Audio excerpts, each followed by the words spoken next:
நிலவின் ஒளியை பிடித்து பிடித்து பாலில் நனைத்து கன்னங்கள் செய்து விட்டார்.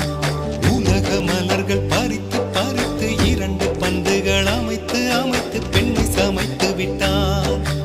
அழகு என்பது ஆண்பாலா பெண்பாலா என்பதில் எனக்கு சந்தேகம் தீர்ந்தது. அழகு என்பது நிச்சயம் பெண்பாலடா. கவிதை என்பது மொழியின் வடிவம் என்றொரு கருத்தும் இன்று உடைந்தது. கவிதை என்பது கன்னி வடிவமடா. மின்னலை பிடித்து